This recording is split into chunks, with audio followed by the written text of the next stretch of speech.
Warning: Story contains sequences of violence and frightening themes.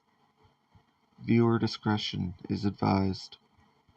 Fallout Equestria, Shards of Crystal. Chapter 3: Cold Companions. Morning was a gray smear across the ruins. Peppermint woke stiff and shivering, her cheek pressed to stone. The shelter's walls moaned softly with the wind, and her breath hung in the air like smoke. Every joint ached, as if the cold had seeped into her bones and set there. Silver Dusk still lay where she had settled him, chest rising in shallow, uneven breaths. Frostbite crouched nearby, revolver resting in his hooves, watching the pale light through the crack in the wall. His cloak hung loose around him, frost crusted along its edges. His blue eye dull but alert. For a moment, Peppermint wondered if he had been awake all night.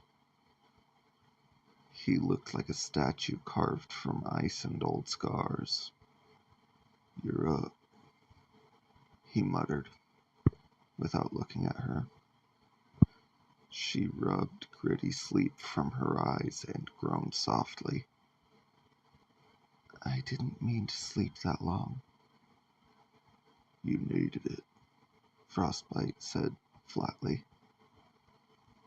"You won't get much from here on." Peppermint pushed herself upright, joints protesting. She glanced at Silver, worry gnawing in her chest. His lips were cracked, his coat matted with dried blood and dirty bandages, scavenged from her own supplies. But his eyes fluttered open as if sensing her gaze. "Still here," he rasped, voice like sandpaper. Peppermint managed a weak smile. "Still here." Frostbite snorted quietly. "For now." Peppermint shot him a glare but didn't bite. Instead, she pulled her canteen and offered it to Silver. He drank greedily, coughing between gulps, water dribbling down his chin. When he finally settled back, he whispered, "Thank you." Peppermint sat beside him, brushing a lock of silver mane from his eyes. "We'll get you somewhere safer than this." Frostbite's voice was sharp enough to cut. "There is nowhere safe. Not here." Peppermint clenched her jaw. "Safer than bleeding out in the snow, or turning into one of those things."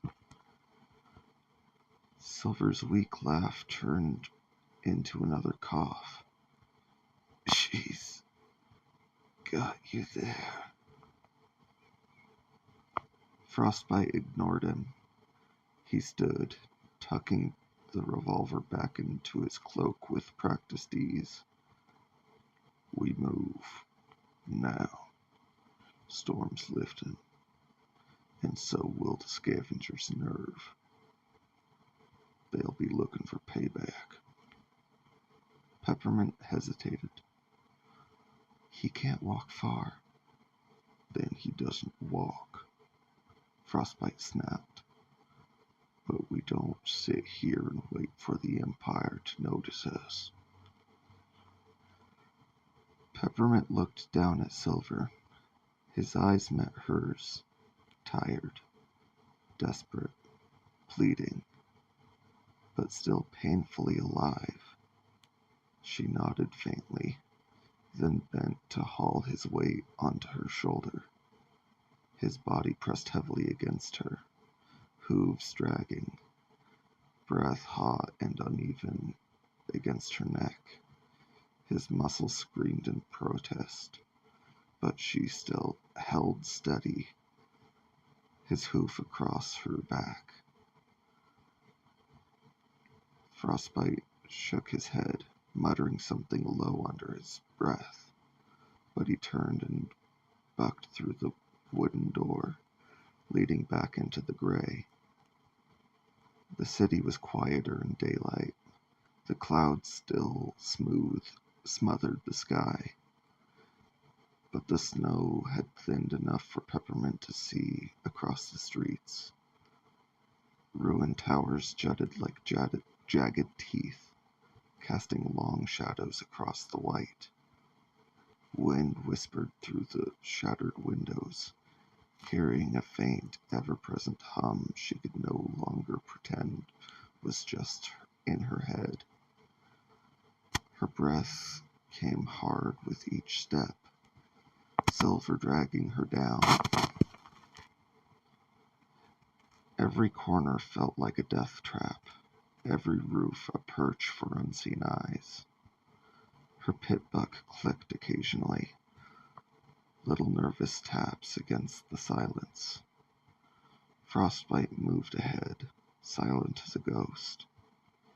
He knew where to place each hoof, how to slip from cover to cover without sound.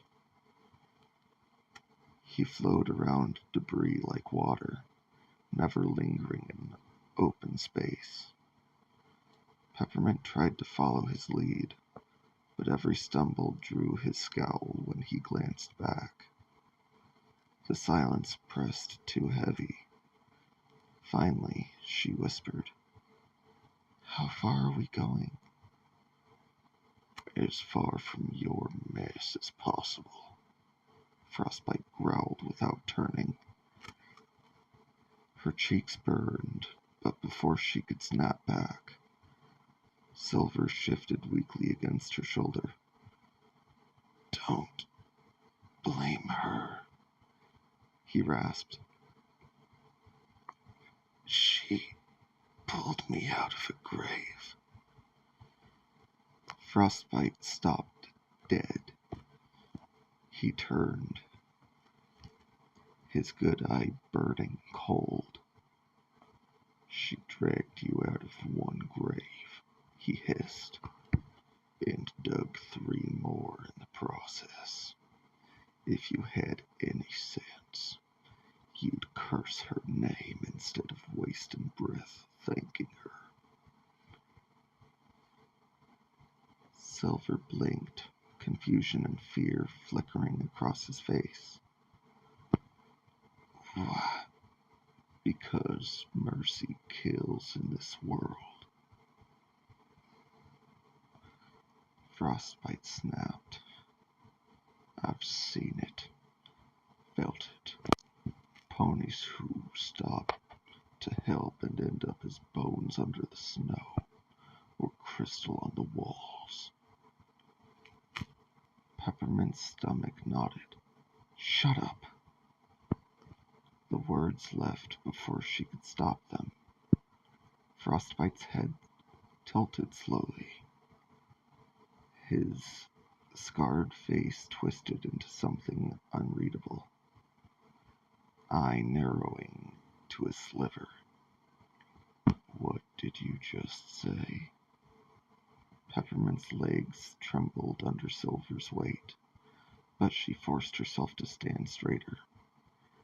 "I said shut up," she repeated, voice shaking but firm. "I made a choice, and I'd make it again. I won't step over some pony and pretend that's just how the wasteland works. If you can't handle that, leave." The silence that followed was sharp as shattered crystal. Silver gave a dry, painful chuckle.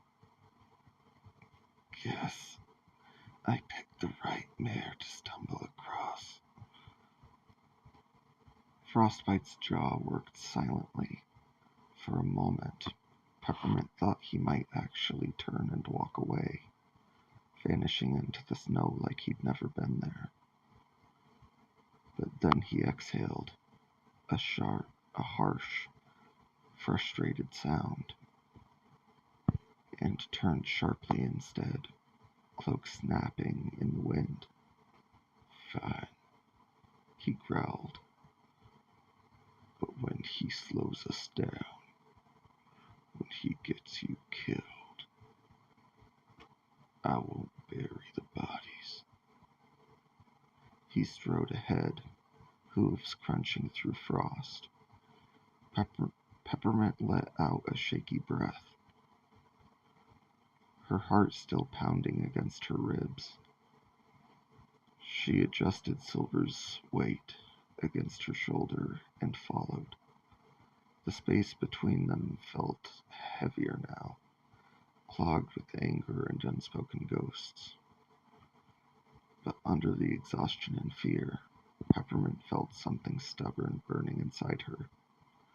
Not hope, not yet, just the clarity that, for once, she hadn't let the wasteland decide who lived and who died. They pressed deeper into the city. The snow muted everything, turning hoofsteps into whispers. Peppermint's muscles burned with Silver's weight, but she forced herself to keep pace. Every ruined street looked the same: broken towers, shattered crystal, jagged shadows. Only the palace spire gave any sense of direction, looming larger with each turn, its fractured surface catching what little light there was like veins of frozen blood. The hum from the palace thrummed faintly in the air, just under hearing, just under thought. Sometimes it matched the rhythm of her heart, sometimes it didn't. It wasn't long before Frostbite slowed, raising a hoof. His ear flicked, eye scanning the skyline. Peppermint halted, clutching Silver tighter. "What is it?" He didn't answer at first. Then he pointed his chin. Ahead, half buried in snow and rubble, stood a building unlike the rest. Where most structures were dead, jagged ruins, this one still shimmered faintly. Its walls of fractured crystal glowed with a dull inner light, pulsing like veins in stone. The front arc was cracked but intact, and an old banner faded, torn, yet bearing the crest of the Crystal Empire, hung limp from its frame, edges stiff with frost. A library. Peppermint's breath caught. Silver's jaw tightened. "They shouldn't be standing," he muttered. "Not this close to the palace." Silver groaned weakly against her, voice threadbare. "Please, inside. Just a little rest." Frostbite scowled, but Peppermint was already moving. Drawn forward by equal parts desperation and awe, she shoved the heavy, warped door aside, its hinges screaming softly. Cold air rushed past them as she dragged Silver through. The air inside was heavy, warmer than the storm outside, but thick with dust and something else. An ozone tang. The faint taste of old magic.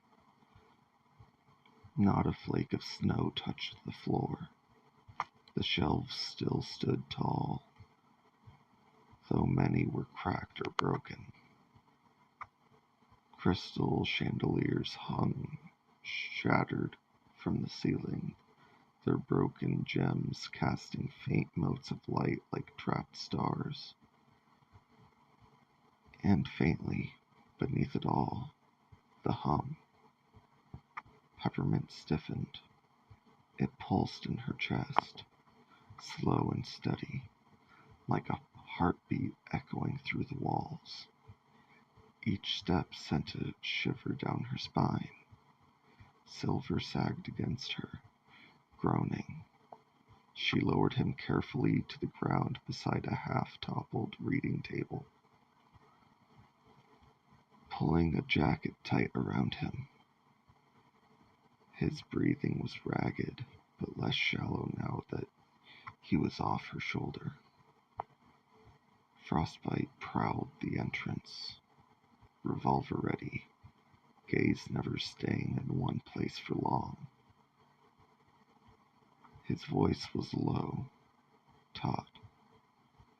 This place isn't right. Peppermint ignored him for a moment, eyes roaming the shelves. So many books.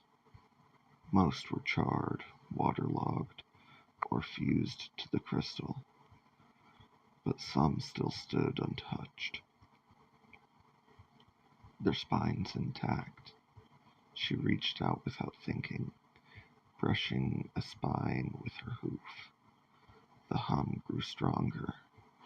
Silver shivered violently, teeth chattering.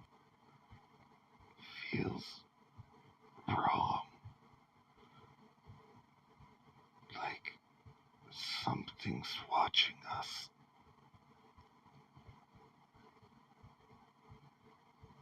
Frostbite moved sharply, grabbing Peppermint's shoulder and pulling her back. His hoof was iron, his eye hard. Listen, he said, voice like ground glass. The heart touches places like this, twists them. They look like shelter. They're graves that haven't finished closing. You stay here too long, you won't walk out. Not as yourself. Peppermint yanked free, glaring. It's shelter, and there might be answers here. We need both. Or do you plan on wandering in circles until that hum eats us away? Knowledge doesn't keep you breathing here. Frostbite snapped, but even as he said it, his gaze flicked uneasily to the shelves, as if expecting them to move. Peppermint turned back, heart racing. The parchment in her bag seemed to thrum in time with the library's pulse. The heart still beats. Something here mattered. She could feel it in her cutie mark, in the ghost sensation of roots searching for purchase in dead soil. Her hoof brushed another book. This one was different, bound in cracked leather, its crystal inlay fractured, but still faintly glowing from within. The title was almost worn away, but she could just make it out beneath the dust. Preservation of the Crystal Heart.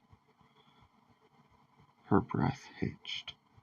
Behind her, Frostbite's voice turned sharp as a blade. Drop it. Now. Peppermint's hoof lingered on the glowing book. The hum seemed to tighten around it, like the library itself was holding its breath. Frostbite's voice cut sharper. I said, drop it. Before she could answer, a sound split the silence. A crash. splintering wood. Peppermint spun, heart leaping into her throat. The front doors of the library slammed open, snow splitting across the floor like a wave. Scavengers, the survivors she and Frostbite had scattered before. They stormed in with curses and snarls, weapons drawn, eyes burning with fury and pain. Blood-streaked bandages marked their wounds. The red scarf pony now wore the scarf tight around his shoulder. "There!" he shouted, pointing straight at Peppermint. "The green one. Drop her first. Take the others alive." Silver groaned weakly, trying to push himself upright. Frostbite was already moving, revolver snapping up. "Cover!" he barked. Gunfire exploded through the quiet, bullets sparking off crystal walls and sending chips flying. Peppermint dove behind a fallen shelf, clutching the strange book to her chest, before shoving it into her bag on instinct. Her breath came fast and shallow, ears ringing. She raised her rifle, fired around the edge of the shelf. A scavenger yelped and ducked. Frostbite's revolver barked in measured rhythm, each shot controlled, each recoil absorbed like he'd done it 1,000 times. Then the hum surged.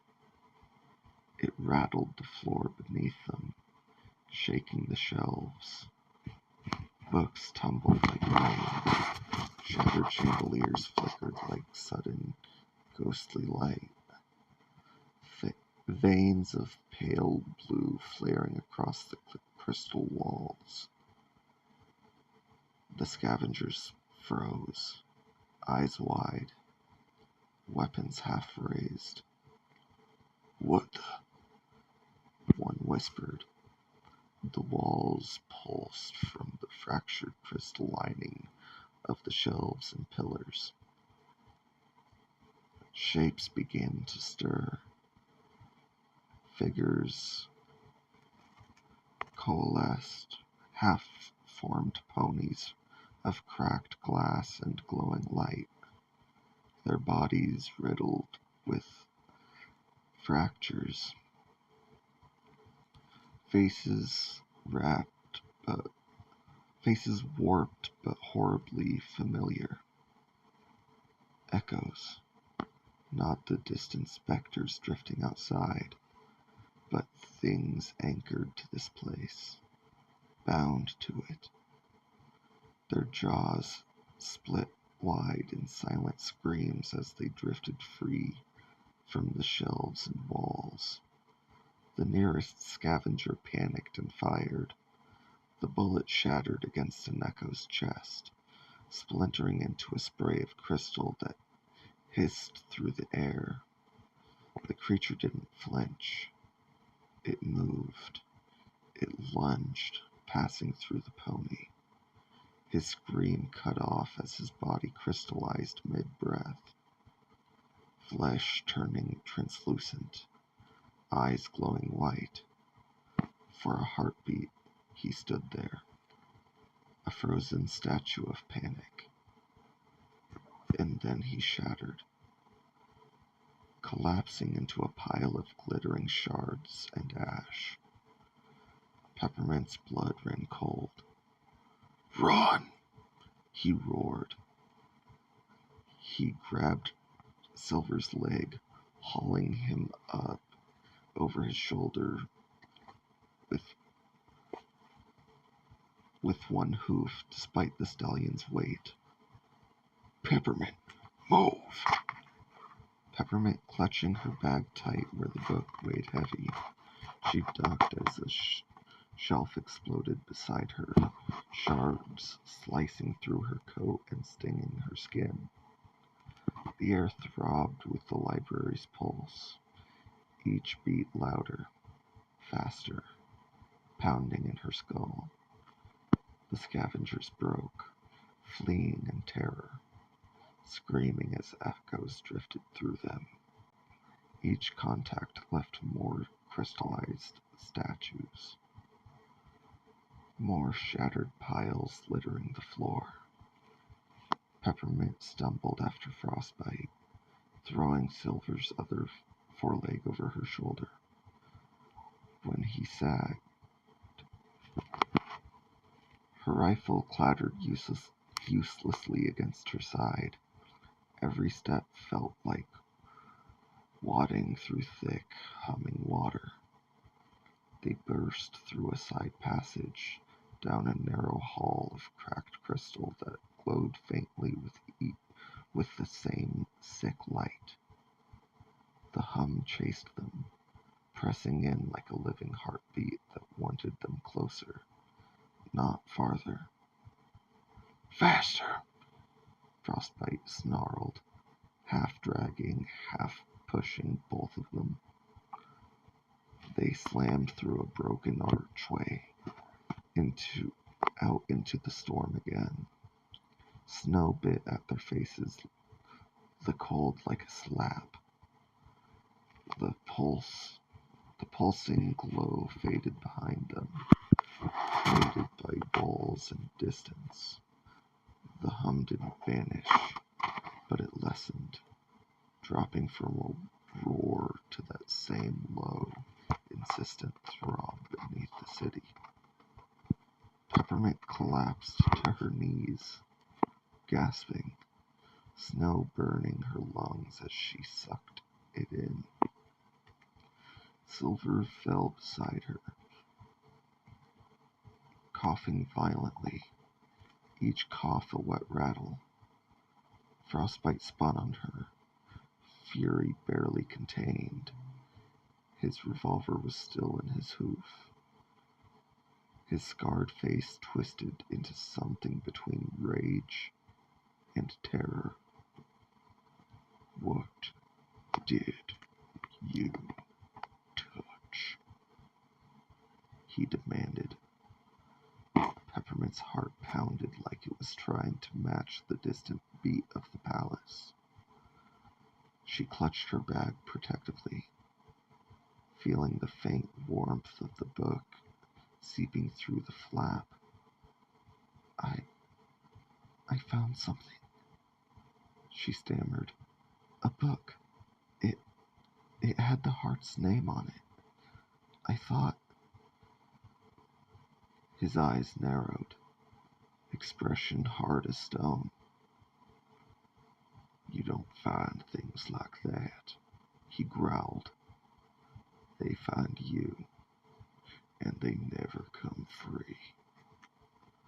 The storm howled between them, dragging at cloaks and manes. The palace spire loomed closer through the gray, a broken spear aimed at the heart of the sky. Peppermint swallowed, clutching her bag tighter. The hum in her chest answered the one in the ruins, a rhythm she couldn't shut out. The heart still beats. And that was Chapter 3 of Fallout Equestria, Shards of Crystal. I hope you all have a great rest of your day, and I'll see you next time.